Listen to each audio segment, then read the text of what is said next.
Welcome back to another episode of the MacRumors Show. I am Dan. I have Hartley here as usual, and today we actually have a really special guest. Not that all of our other guests were not special, of course, but this is possibly one of the first guests we've had that has worked at Apple and is now well, actually, we'll run through. You have quite the resume. So you worked at Apple from I did. 1991 to 2007. You Right. worked on the iPhone, the iMac, the AirPort, which I think a lot of longtime MacRumors fans are very sad to see it go. And then some other products along the way. And then you were at what? You were the CTO of Rivian, and now you're the Senior Vice President of Digital over at Lucid. Ladies and gentlemen, we have Mike Bell here to talk all things Apple and Lucid. Mike, how are you doing? I'm doing great. How about you guys? Not too bad. So we'll start off with my first question, which is, what exactly did you do? Now, I listed some of the things that you worked on at Apple, but what exactly did you do at Apple? And then what do you do now at Lucid? Tell us about your kind of day-to-day work. Sure. Yeah. I mean, I had an amazing time at Apple. I got there at a kind of a transition point in Apple's history, and worked on some of the first multimedia Macs back in the day that had Casper speech recognition for people who remember that. And then I was part of a very small team that was called the PowerPC Program Office that basically was tasked with getting Apple's entire ecosystem from Motorola 68K chips to PowerPC. So I worked on the hardware, I worked on the software, I worked with developers. I logged a couple 100,000 miles in a few years and helped that transition go smoothly, which it did. Then I was given the task to go make macOS licensable. So I created the technology side of the clone division, re-architected the way the Mac worked, really simplified it, got about 30% better performance, half the price, and got our clone vendors to have some amazing products. Steve came back, kind of killed that. It was the right thing to do. That clone architecture became the iMac. So it really helped define Apple's kind of future from that point forward. I then took over more groups. As you mentioned, I ran the group that created AirPort, which people forget that Apple kind of invented 802.11, not Wi-Fi, as people like to think. And worked on Airport Express, Apple TV. That was part of my group. Last thing I sort of did that was big before leaving, I started the iPhone and created a product called Bootcamp that let people run Windows on their Macintosh. It seemed obvious to me. No one really wanted to run Windows, but you had to buy a WICL certified computer to buy computers in big companies.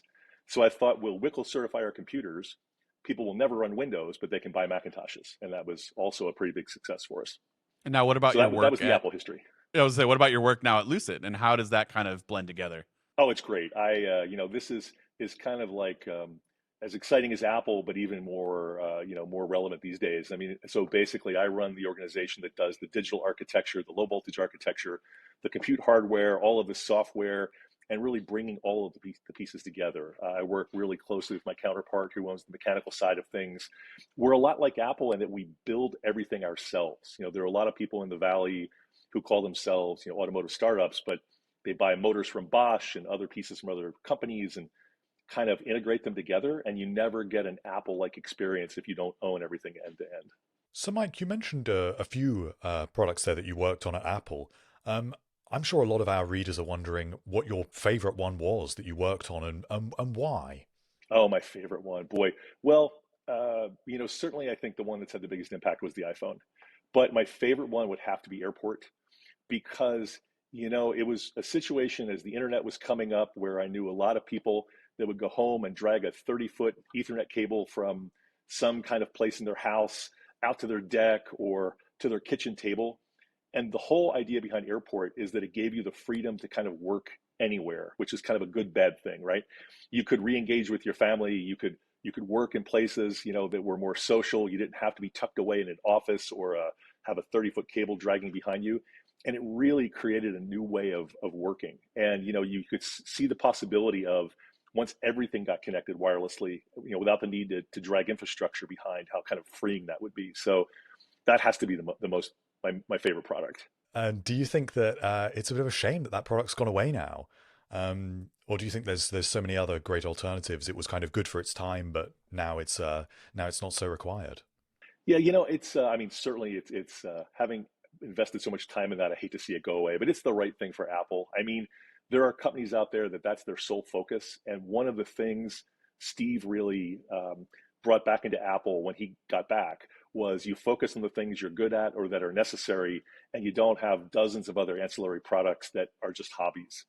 So I think it's a great thing for Apple to focus. And you know, if a new Wi-Fi generation comes out that Apple can take advantage of and do something special with, my bet is they go back into that business. But for now, you know, some of the other companies out there are doing a fine job, and they work really well with the Macintosh. And you know, it gives Apple the chance to focus on other things. What about your time with the iPhone? This is highly relevant. I mean, the iPhone is always relevant, but now that there's the new 15 lineup, like how do you feel about the change from when you guys started the iPhone back in, you know, before 2007, but it was released around then, and then to now with the iPhone 15 and the 15 Pro and Pro Max? Oh, I mean, it's just amazing to see where things have gone. I mean, back then, you know, we had this vision that it was going to be big, but I don't think we ever understood how big it was going to be. And now, you know, the first iPhone, the battery lasted kind of a day. The camera was revolutionary in that it worked, unlike other cell phone cameras. Now, you know, multi-day battery connectivity, satellite connectivity. You know, I mean, it blows me away. And a camera that is just as good as the Nikon, you know, digital SLR that I had back when the iPhone came out. I mean, you know, people have kind of complained about, well, it's not that revolutionary anymore. Sometimes evolutionary is a good thing, right? They've taken something in continuous improvement, and you know, I love what they've done with it. So you were at Apple at a time of immense change. And I suppose a lot of people would really reflect on that being the time in which Apple, as we know it today, was really formed, and all of these product lines, to a large extent, were really cemented. And of course, you had the return of Steve Jobs. So how do you feel that Apple sort of grew and changed during that formative period when you were there? Yeah, the week after I got to Apple in '91, we laid off about a third of the company, and you know, of course, I'm thinking, oh my gosh, what have I done? Moving from Philadelphia, and but you know, it was really interesting. Apple had gotten to a point where there were too many products and too many divisions, and there really wasn't focus, and you know, groups were almost sabotaging each other. We got down to 5,000 people worldwide at one point, the entire company. And what ended up happening, you know, Steve came back, he cut the products down to a reasonable number. He really instituted focus and accountability, and really showed what you could do with a small number of great people all rowing in the same direction. And, you know, you can't argue with the results. I mean, it was a slog. You know, we worked 16, 18 hours a day for months. But the cool thing was those of us that were at Apple at that time really kind of thought it was as much of a mission as it was a job. You know, we appreciated what had come before at Apple. We appreciated what the Macintosh had done kind of for normal people. You didn't have to be a geek to use a computer. The computer was a tool to do great things. It wasn't a thing unto itself. So it was really an exciting time to be there, and I think it really set the stage for, you know, the tremendous growth they've seen. But boy, I'm not sure any of us ever predicted Apple was going to be the biggest company in the world. We were certainly hoping, but you know, it's great how it's turned out. Even when you left, did you think that the trajectory, well, because it's been what, I think you said you were out in 2007, right? Like right December when of '07, yeah. yeah. Yeah. So I mean, did you think from that, what, 15 years, 16 years, that it was even going to be at the level that it is now, even back then when they were already pretty successful?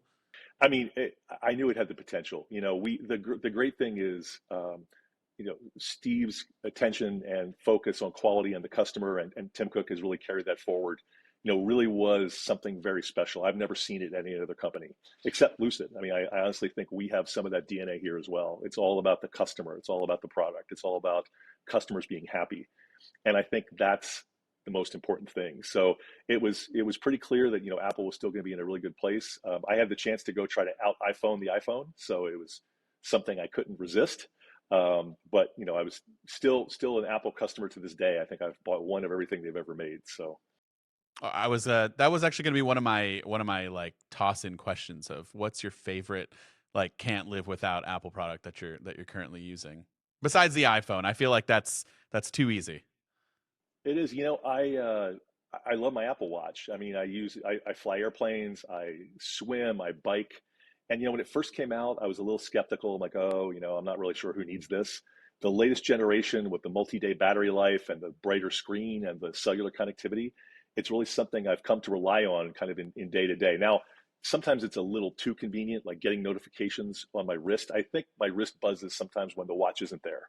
It's now Oh yeah, become the kind of phantom buzz, the phantom buzz. exactly, the phantom buzz. Yeah, but I think they've done an amazing job, and it really is something where again, it's as much of a piece of it's as much of a watch as it is a technology thing, which is a really cool blending. And my last question before we move on to Lucid stuff, because that's really important, is the Apple Vision Pro is the next major breakthrough product that Apple has coming out here in the next few months. Early 2024 is what they were saying. How do you feel about Apple Vision Pro and kind of augmented virtual reality as a whole? And then do you think this could be the next iPhone like some people are saying it could be, or are we kind of like, let's slow down a little bit in that regard because the iPhone is kind of a one-of-a-kind thing? Yeah, I'll give you kind of a bit of a vague answer. If anyone can pull it off, it will be Apple. The whole AR VR thing hasn't had the killer use case yet. I mean, I remember, looking at the Oculus stuff back when I was at Intel. We went down and talked to Oculus with an eye towards buying them before Facebook did, and it was interesting for a subset of people, but it wasn't something that I really saw that would get mass adoption, for lots of use cases. And frankly, a product that makes people even less social to me was a little odd. Having something like Apple's doing where it's AR and VR, so it's a combination of the two, and with Apple's DNA and ease of use, and if anyone can pull it off, Apple will do it. I've yet to actually try one myself. I'm looking forward to it because I love playing with new gadgets. But I think it's people were skeptical when the iPad first came out. I remember hearing people say, "Well, who needs one of these, right? Now, who doesn't have one?" So, I think there's a chance we're going to be seeing maybe generation two.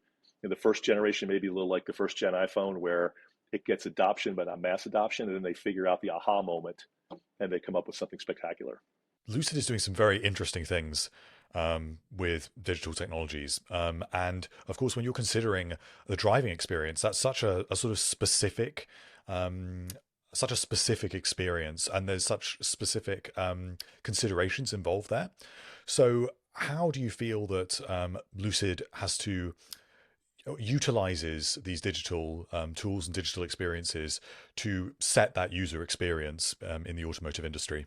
Yeah, as you mentioned, there are specific considerations for automotive. Functional safety of the car, of course, is paramount.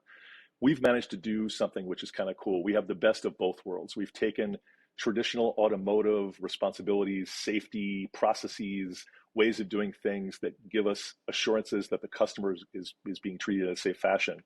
And we've also taken the best of Silicon Valley in terms of functionality and new ways of doing things and new experiences and new user interfaces. Even so, leaving some traditional buttons because people really don't want to roll their volume up with a touch screen, right? So we're doing this unique blend of old world and new world with people from automotive and people from Apple. In fact, I'm very lucky. The majority of my old senior team from Apple has come out of retirement to work with me here. So a lot of what you see in the car was created by the same people who created AirPort and the iMac and everything else. And we have a really cool culture and a really unique way of doing things. So how important do you feel it is for Apple features like CarPlay to integrate with Lucid? Because Lucid has this really unique way of implementing CarPlay. It's very interesting the way that it sort of takes on the form of the curved display, and that caused a lot of excitement when that first came out. So how important is that to put those different tools that Apple makes available in the vehicle? Well, I think choice for the customer is important. We looked at CarPlay, and obviously you won't be surprised that a lot of our customers have iPhones, and they're used to doing things a certain way. We think our user interface and we think our applications are really, really good. And in fact, a lot of people are really happy with them. But there are some customers that want CarPlay. So what we've done is for those customers who want it, we've integrated in a Lucid-like way. We try to make it seamlessly fit in with the user experience we provide, and we work very closely with Apple to do that. And we think we've tried and succeeded in making it work just as well wirelessly as it does wired, which is kind of a statement because as you can imagine, we are integrating kind of a black box, which is CarPlay, into our system. and it touches every piece of the infotainment system and the wireless system. So it's a very tight and very complicated integration, and we think we've done a pretty good job. So I actually got to test out. I believe it was the Pure. Great car, by the way, because I currently drive a Model 3, and then driving that, I was like, this is not anywhere close to what I am currently driving. There's probably a showroom by you. I'm just saying, we could hook you up. It wouldn't be a problem. Hey, if we could get that into my price point, I will absolutely hit you up. Because not only, I mean, my question is surrounding CarPlay, but just to reflect on the car for a minute, it's a sedan, but it is massive. I have 3 kids, and there is no way we can fit all 3 kids comfortably. I mean, you can do it, but it's just not comfortable. They're really squished in there. I put them in the Lucid. I mean, it felt like they were in the van. Like they had so much more room. That's besides the point. It's just a good car. It's really well built. There's not a lot of quality issues at all that I noticed, and it just feels luxury and premium. Now, when you go to CarPlay in cars like that, that's where things kind of fall apart. And so Hartley mentioned that it was amazing that it was able to take over, and it's a kind of a strange display compared to most others. You're kind of looking at a rectangle compared to this nice elegant curve to it, and you were able to take up the full thing. But then in some situations, it seems like Apple is kind of restricting on how you can make CarPlay work and make it look visually as good as all of your other stuff. So what are the restrictions like, and kind of how are you guys able to navigate that when working with Apple and CarPlay for your guys' infotainment? Let me touch on one thing really quick. I'm glad you love the car. The cool thing about the car, though, externally, it's not that big. So you're right, it fits a lot of people inside. This is one of those kind of magician things. We've bent time and space. Because we're doing everything ourselves, and because our motors are industry leading, they're tiny but way powerful, and our battery packs are crafted properly, we have more interior space in the same size car as a lot of other cars. So you would find that in the same size car as one of our Pures or any other Lucid, you couldn't fit that many people inside if it was a third-party car. We've done this magic where we fit a lot more space into the same external volume. And that's really important because some people think, oh my God, the car's gigantic. It's actually not. It's a reasonable sized car. We've just done this really cool thing where you can fit a lot more stuff inside really comfortably. Everyone loves the massage seats up front. I gotta tell you, it's a popular feature. Anyhow, back onto your question though, CarPlay. Yeah, there's a very big book of guidelines from Apple, what you have to do and can't do. There's a certification process. To their credit, it's pretty thorough. I mean, to ship CarPlay, you have to really work with Apple and prove that it runs a myriad of tests correctly, repeatedly, over and over, with various iPhones. I want to say one of the tests you may have to hook up 4 phones at the same time and switch between them. I mean, it's not a cakewalk. So they are trying to, just like we are, they are trying to preserve that user experience. So CarPlay means something. It isn't, terrible. Now, I will say, I think we've done one of the best implementations. I have driven other cars where it's not particularly reliable, but we are really striving to give the customer as close to a perfect experience as we can. So what other digital features is Lucid working on right now that we can look forward to? Are there any other integrations with Apple products in particular? If it was one of those things where I'd tell you, I'd have to kill you. I mean, one of the great things about our car, I'll give you some generalities. We do almost everything ourselves. We have north of 70 computers in the car. Almost every one of them we write the software for ourselves, and almost every one of them is over-the-air updatable. Our car is probably the most OTA-able, for those folks who are acronym savvy.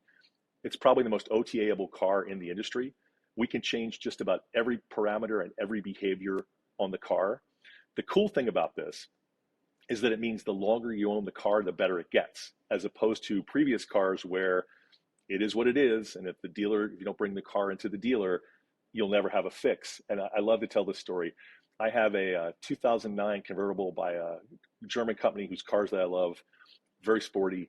The iPod interface won't play any song that begins with the letter, I think it's T. You scroll to it, you hit the thing, and it jumps back to S. And I've gone to the dealer and they've politely told me it's broken and it will never be fixed. Can you imagine? I mean, our customers would come to us with pitchforks if we said, I'm sorry, Yeah, you can't play music that begins with T. I mean, we have gotten to the point now where cars are as the expectations are the same as with an iPhone or a computer. There will be constant updates. There will be feature updates. We constantly add new things. Back to your question, um, when we shipped the car, you could play Dolby Atmos music off of Tidal, a streaming service. We added the ability recently to play Dolby Atmos music off of the USB stick. Now, people say, "Oh, that's old school." It turns out a lot of people like playing music from their collection over USB. We added that. We've added a lot of new features, some bigger than others. We've changed the behaviors because customers have said, "Hey, I don't like the way the doors unlock." Boom, overnight, we can change that behavior. So it's as much about refining and improving the user experience based on feedback as it is just, adding new features. I did not realize that there was a large subset of people out there that listen to music via a USB stick. So I'm glad you guys took care of them and added the ability for them to listen to music like that. Well, we also just added, we have a great partner with SiriusXM, and we don't do satellite. We didn't put the antenna in the car, but we're the first company, I believe, to ship SiriusXM streaming in the car. And we have a crazy high adoption rate with that. Customers love it. And so what we're trying to do is really get feedback from our customers, be really close to them, understand what they want, and over time, add those features so the car just gets better and better and better. Is there one of those features that you've worked on, even if it's a really small one at Lucid, that has just been the most satisfying to be able to carry through to delivery? Wow, there's so many. Let me think for a second what that would be. I mean, we've really well, I'll tell you, one of the best things we've done, and this isn't a feature so much as a user experience. When we originally shipped the car, there was a bit of lag in the user interface. Some people had commented that things weren't as responsive as they should be. Our underlying operating system is based on Android with our own user interface on top of it, open source Android. What we actually did is we took about 9 months, completely changed the version of Android running underneath the interface, kept the interface the same. So customers, I hate when people swap out gratuitously. Customers learn something and then suddenly everything changes. We're not trying to fool our customers. But by swapping out the entire underpinning, we dramatically improved the speed. It's night and day difference. It used to take a fairly long time for some of the computers to start up at power on of the car. They come up now. By the time you get in the car, the screens are on and running, which is difficult because obviously with a battery powered car, you want the computers to be off like a phone, like you want them to be sleeping to save power. It's really difficult when you have to coordinate that among 70 computers inside the car and they all have to come up in perfect order. But we did that. So we dramatically improved the user experience almost invisibly. And then, of course, like I said, we've done things like added SiriusXM and changed the way the doors have opened. And we're actually working. I can't tell you yet, but I will tell you. Come back to me in a fairly small number of weeks. We're adding some really cool features that I'd love to talk about, and we're really proud of. But this is, because we do our own software and hardware, we can do this, and there are very few other people in the automotive space who can. What ways is the work that you do with the software at Lucid similar to what you guys did at Apple with philosophy and structure and all of that? Oh, there are a lot of similarities with the way we do. So, just like at Apple, at Apple, hardware division and the software division work together. It was a systems approach. It was a product approach. We have that same philosophy here. We figure out what we want the experience to be for the end user, and then we together, my hardware counterparts and our teams, sit together and figure out what do we have to do in the hardware, and then how do we take advantage of that in the software to bring that experience to life. The methodologies we use, the way we build the software, the way we test the software. You won't be surprised since the folks who are testing the software for me also have come with me from Apple. We follow a very similar regimen, and we also have a similar philosophy. There are always bugs in software. You can never fix all the bugs, but you never ship with bugs that the customer can see. That's the magic, right? It's figuring out which bugs have customer impact and which are just annoyances and they'll never see. And that's actually kind of a lot of work to prioritize what to fix. So our whole approach, from the customer-centric way of designing the features to the way we implement them in a really tight collaboration between hardware and software, is very much what makes Apple special. It really is what makes us special here at Lucid. Do you feel there are any striking differences in the way that Lucid operates and your experience at Lucid compared to at Apple? Do you think that Lucid maybe is a little bit more at this point? Well, I think there are a lot of similarities between the Lucid of today and the Apple when I was there. I mean, I can't really comment on the way Apple is today. I mean, I'm thrilled for them that they've been able to expand the company the way they have. It's really tremendous. With that kind of growth, from what I saw at Intel, I would doubt that they can move as quickly as we did back in the day when there were 5,000 of us at the company. But I really think there are a lot of similarities between the way we worked at Apple back then and the way we work at Lucid here. And Peter, our CEO, he is as passionate about cars as Steve was about computers and education and things. I mean, Peter is an honest automotive geek. He understands the inside and out how to build a car. He is a fanatic about quality, and that really shows in the product and the way we do things. So I think there are a lot of similarities, between our two companies. I have to say I love the videos that you put up with your CEO and the way they sort of dive into different technical aspects of the car, and it does really evoke that sort of attention to detail that Apple has. And I'm not a Lucid owner. I wish I was, but I can just watch those videos all day. They're really, really well put together. No, they are. And the really cool thing is that people here are really passionate about that stuff. This isn't something where we have to say, okay, you're going to go film this video about this thing. I mean, we're dying to show people what we've done. I mean, our hardware is as good as our software. Our motors are state of the art. I mean, they truly are industry leading. The battery pack, the inverter, the way the whole powertrain system. The hardware is really great. And then it's the software, of course, that helps bring that greatness into a product. But you can't have one without the other. So, I love, Peter's videos, Eric's videos, other folks. It really shows the passion we have here at Lucid for building a product that's great for our customers. Okay, so I don't think I'm breaking anything by saying that looking at your website, there is a little tab for future models. And so we see the name of the Gravity, and there's not a lot of information out there, but maybe you can highlight a little bit about what's next for Lucid. Well, yes. I mean, I think everyone knows we're working on an SUV. And, our goal is to be as innovative and industry leading with the SUV as we were with the Air sedan. I think we've set a new benchmark for, people have almost trouble explaining what we are. Okay, we're a luxury passenger car, but it turns out we do 0 to 60 faster than hypercars. We're kind of this conundrum. And frankly, we love that. It doesn't fall into a single mold. It doesn't fall into a single trap. We want to do the same thing. We want to redefine what an SUV is all about, leading range and comfort and style. We don't think you should have to have an ugly car to get range. We don't think you should have to have a bad range to get style. We think everything should be comfortable and the interface should be intuitive. So, we've learned a lot of lessons. I think we've come out with an amazing product. And this, I think, Gravity is going to be even better. I do have a question. Is it going to be as fast as the Lucid that I tried? Because let me tell you, the look on my wife's face when I put the pedal to the floor was, I wish there was a camera recording her, because it was pretty hilarious. I think I'll just say I think we have some surprises up our sleeve for you. But touching on that speed, so it was really great. This past weekend, we launched our Sapphire cars, which is our tri-motor version, very stylish. I have one here behind me. And we took our first customers up to Sonoma Raceway here and had them do 0 to 60 trials and ride around the racetrack with the Stig. If you guys know Top Gear, the Stig was there, and he gave people a really fun ride. And we had normal people doing well under 2 seconds 0 to 60s in these cars, and just the smile on their faces and the look on their faces when the acceleration, it doesn't just accelerate. The car, you have to experience it. The acceleration keeps going. It's not like you accelerate and stop. You just have this constant feel of pulling, but in a controlled way.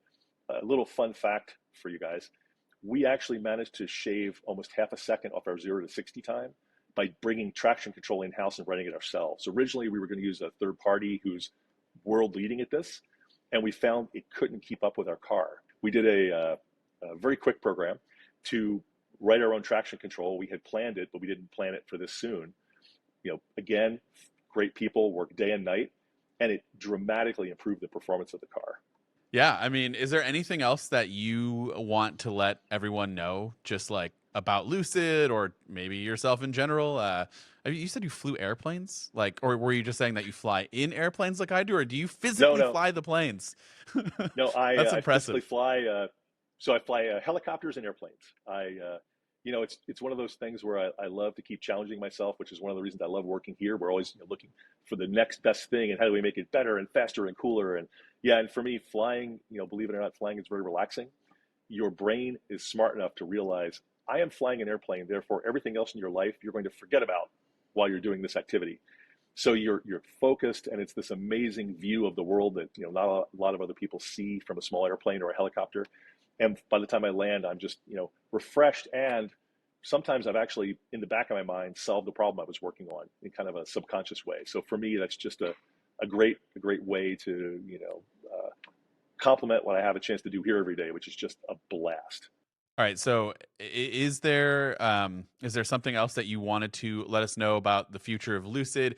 Perhaps maybe something in a price point that's conducive for everyone, maybe, because their cars are so good. But I know that it's hard to bring that luxury quality down to something that is affordable for everyone. And even like some of the prices, like for the Lucid, the lowest model that you guys have is really, in the grand scheme of things, not bad compared to like some of the other prices that I've seen where, I mean, what you're getting doesn't even come close. So Yeah, our pure rear-wheel drive cars that we just introduced are very, are much lower in price than our initial vehicles, but they still have the same DNA, much of the same performance, the same fit and finish, the same craftsmanship. We're always looking to expand kind of up and down the range of vehicles. We would like everyone to be able to afford a Lucid because we think the experience is just phenomenal. So obviously, longer term, we have plans, or we have goals of a vision to really expand all through the various price points and things. Just like Apple, at the moment we're focused. Just like Apple was back in the day, we're focused, with Air and with Gravity, and we're going to make sure that experience is mind blowing. And the cool thing is, our technology, it's world leading, but it's not expensive. If you do things correctly, if you have a motor that's more efficient, it means you can have a smaller battery pack to get the same range, and the battery pack is a lot more expensive than the motor.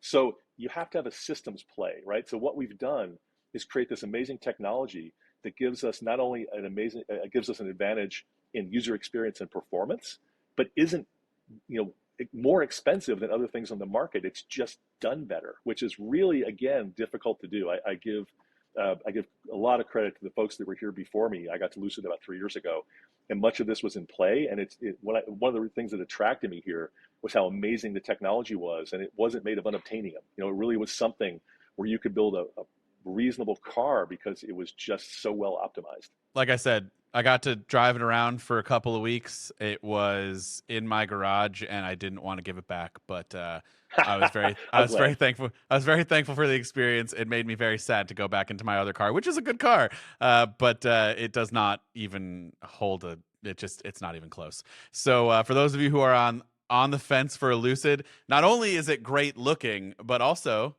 courtesy of Mike and his team, the software is fantastic. And if you're a big CarPlay fan, you get that, which is not something you get in a lot of cars like that. I was going to say, I really invite people. We have a showroom here at our headquarters in Newark, as well as we have showrooms all over the country. But the showroom here in Newark, we have all the cars on display. We have a Sapphire. I encourage people to come visit us. We are really nice people. We love to see and talk with customers who are enthusiastic about the product. So please, if anyone's in the area, here in the Bay Area, pop over, and our folks here in the showroom, which is where I'm broadcasting from, we'll treat you well and give you a great experience. Nice. Now, is there anything else that you want to plug? This is usually the time where we give a lot of our guests chance to throw out social media and stuff. Not sure if that's something you want to do, or if you just want everyone to go buy a Lucid. Now's your chance. Say what you need to say before we let you go. Well, boy, that'll prove. See, this will prove why I'm the engineer and not the marketing person. I mean, visit the website, come take a test drive. We are so thrilled with the product we've built. We love sharing with everyone else. I'm so glad you had a good experience in the car. I get to drive one every day, and the smile is still on my face as I go over the Dunbarton Bridge.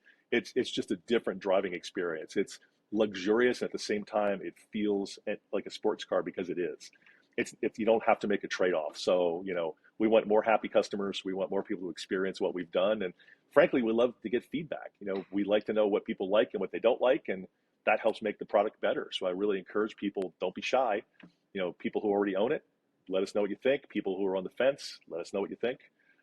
It really helps us figure out what to do, how to prioritize things going forward. Well, you guys heard it here. If you currently own one and you have complaints, go ahead and send all of your stuff to Mike. He'll gladly Just kidding. Don't do that. There's no way you have complaints anyways. It's a good car. Thank you. Yeah. Thank you so much, Mike. We really appreciate your time. Anytime. This has been a blast. Thank you, guys.